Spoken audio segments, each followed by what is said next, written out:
¿Qué hacen las madres para asegurarse cuando están embarazadas? Antes del embarazo, durante el embarazo y después del embarazo, para asegurarse de no arruinar la salud de sus hijos. Es algo aterrador. Creo que lo dijiste bien. Estamos inundados. Las redes sociales dicen todo tipo de cosas y también hay mucha presión emocional sobre las mujeres. Puedes sentir culpa. ¿No estoy haciendo suficiente? ¿Estoy haciendo suficiente? Los médicos suelen enfocarse en problemas a corto plazo. ¿Tienes diabetes gestacional? ¿Tienes esto? ¿Tienes aquello? Todo eso genera estrés. Yo estuve en esa misma situación. El año pasado estaba embarazada de mi hijo y también me sentí inundada y confundida. Como científica me dije, voy a bloquear el ruido y volver a la ciencia y a la investigación. Eso fue lo que hice. Revisé todos los estudios, porque Instagram no es ciencia. Así que revisé todos los estudios y encontré algunas cosas fáciles de alto impacto que podía hacer y que tenían un impacto positivo comprobado en el desarrollo de mi bebé en términos de alimentación, sin que se sintiera abrumador, sin que fuera incompatible con, ya sabes, el primer trimestre propenso a las náuseas, etc. Y quiero abordar este concepto de presión al principio de esta charla para que luego podamos pasar a otro tema. Hay una presión natural durante el embarazo porque estás formando a otro ser humano. Y cuando se habla de nutrición, aparece mucho la culpa. Sí, la culpa materna relacionada con la alimentación. Es real, ¿eh? Creo que está mal, porque en nutrición, por ejemplo, lo que encontré es que muchas madres no tienen acceso a una alimentación adecuada para que su bebé crezca de forma óptima. Pero no es culpa de la madre. Vivimos en una sociedad donde la mayoría consume alimentos procesados. Todos cargamos con malos hábitos alimenticios, incluidas las mujeres embarazadas, pero no es culpa de ellas, y casi nadie les explica qué pueden hacer realmente.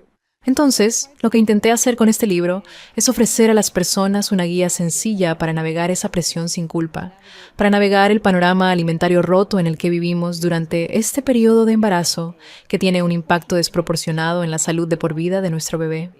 Y eso es lo que estás haciendo. Eso es lo que intenté hacer. Para empezar, hablas de 4 nutrientes clave que influyen en el desarrollo del bebé en el útero.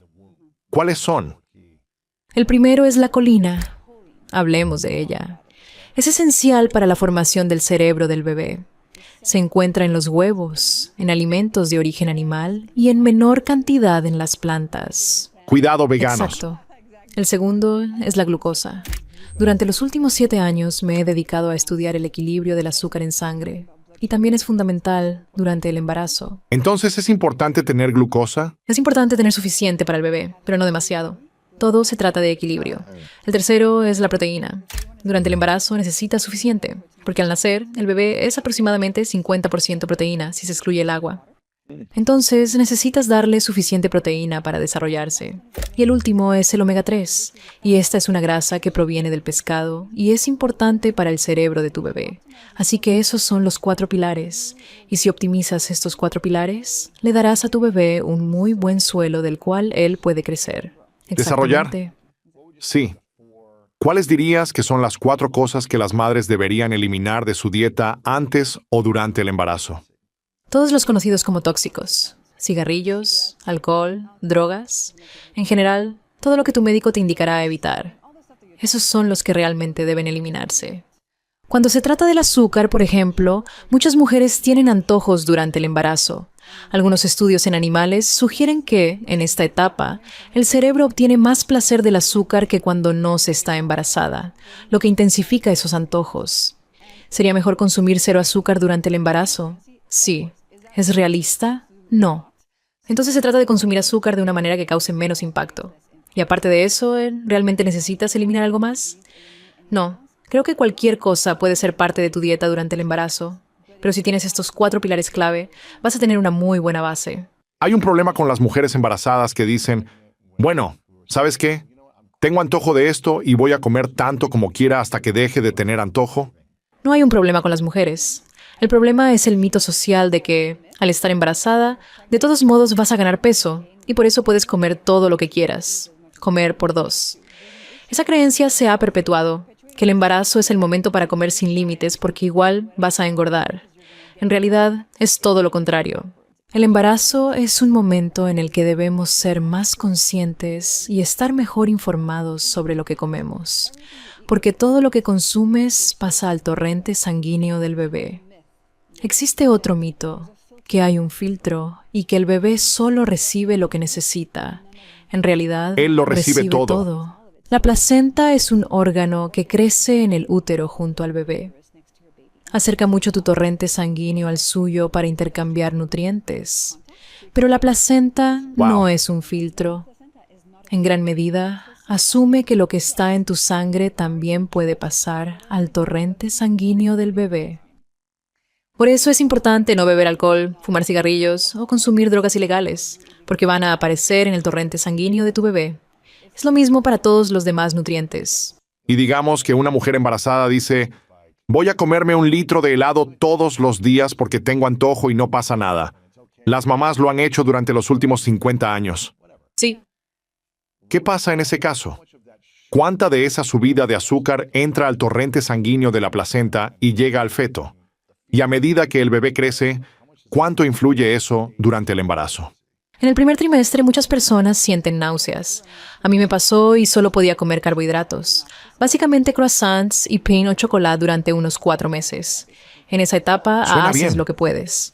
Come lo que toleres y sigue adelante. Sí, Además, en el primer trimestre el torrente sanguíneo del bebé aún no está conectado con el tuyo. La placenta aún no está completamente formada. Empieza a funcionar plenamente a partir del segundo trimestre. Así que solo te estás lastimando a ti misma, no a ti y al bebé.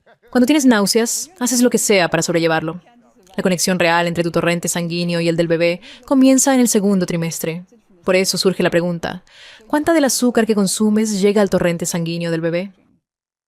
Todo. Cuando tienes un pico de azúcar en sangre, es decir, cuando el nivel de glucosa sube después de comer, por ejemplo, un gran tazón de helado, tu bebé también tiene un pico de azúcar en sangre. Exactamente lo mismo, o... No, está un poco más bajo que el tuyo, pero está perfectamente correlacionado. Wow. Esto se sabe gracias a estudios en bebés. Por ejemplo, científicos reclutaron a 200 mujeres que iban a tener una cesárea. Antes del parto, tomaron muestras de sangre de las madres y midieron sus niveles de glucosa. Luego, tras el nacimiento, tomaron sangre del cordón umbilical del bebé. El cordón umbilical es el conducto que conecta el torrente sanguíneo del bebé con la placenta y refleja con precisión la composición de su sangre. Tomaron sangre del cordón umbilical y encontraron una correlación perfecta. Si la madre tenía niveles de glucosa más bajos, el bebé también. A medida que aumentaban los niveles de glucosa de la madre, los del bebé aumentaban igual. El bebé no solo recibe la glucosa que necesita, recibe la glucosa que está en la sangre. Hablemos entonces un poco sobre la glucosa. La glucosa ha sido una parte central de mi trabajo durante años. Es fundamental porque es el combustible del cuerpo, su principal fuente de energía. Para obtenerla, consumimos carbohidratos. Un poco está bien. Demasiada causa problemas en el cuerpo de un adulto. Picos frecuentes de azúcar en sangre te ponen en una montaña rusa. Sube, baja, sube, baja. Eso te hace sentir mal. Aumenta la inflamación y favorece la acumulación de grasa. ¿Cómo impacta a tu sistema nervioso? ¿Cómo impacta una subida de glucosa una y otra vez a tu sistema nervioso y tu capacidad para manejar las emociones del mundo?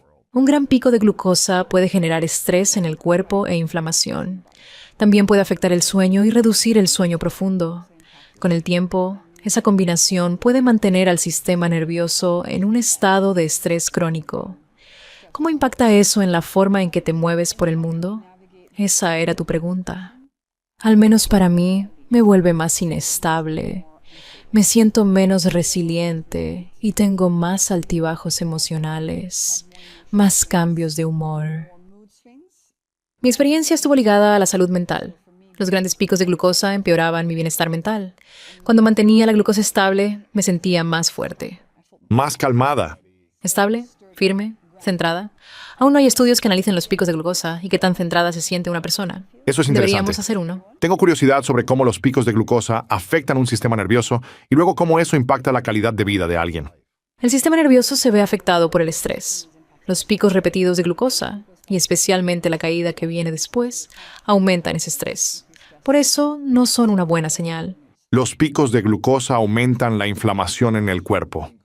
Eso genera más Sí. estrés y dificulta que el Claro que sistema sí. nervioso se regule ante situaciones estresantes. Sí, Regulación es una buena forma de decirlo. Sí. Si tu cuerpo y tu sistema nervioso están ocupados lidiando con un pico de glucosa, te queda poca energía para enfrentar el resto del Guau. mundo. Entonces, en este estudio en Oslo, tomaron a 200 mujeres que tuvieron una cesárea y vieron esta correlación. Sí, y algunos bebés nacieron con el doble de nivel de azúcar en la sangre que otros bebés. Así de amplio es el espectro. ¿Qué significa eso?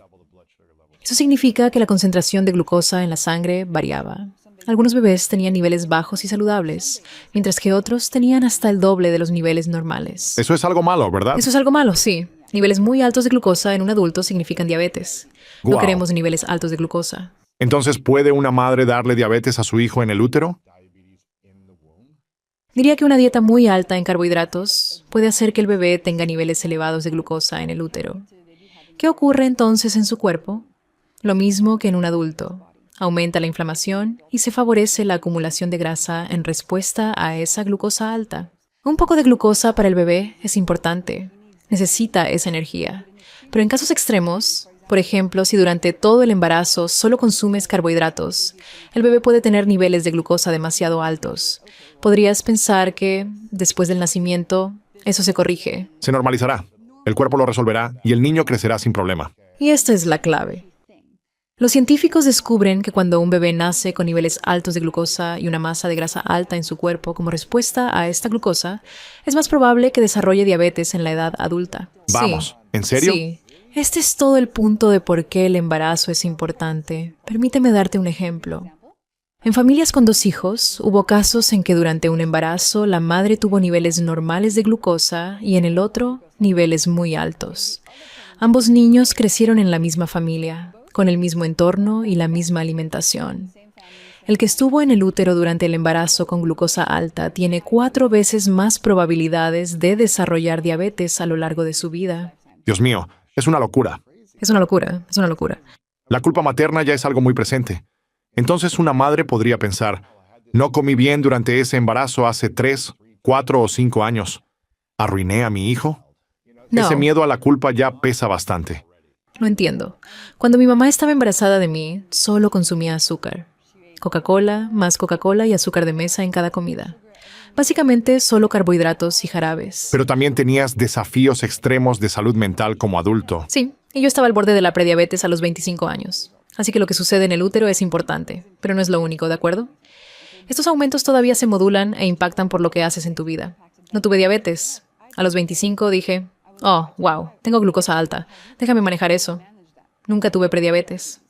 Podría ser que un bebé sea un poco más vulnerable a enfermedades. No va a dictar toda su vida. Lo que haces durante tu vida sigue siendo importante.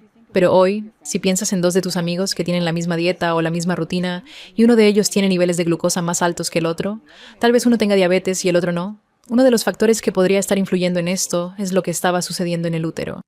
Y nuevamente, sobre este tema de la culpa, esto no es culpa de la mamá. Las mamás no decidieron que todo nuestro sistema alimentario iba a basarse en alimentos procesados. No decidieron que lo más barato para comprar sean las papas fritas en lugar del brócoli saludable. No decidieron que la industria alimentaria iba a hacer alimentos altamente adictivos y azucarados para engancharlos. Esto no es culpa de la mamá. Esto es un problema social.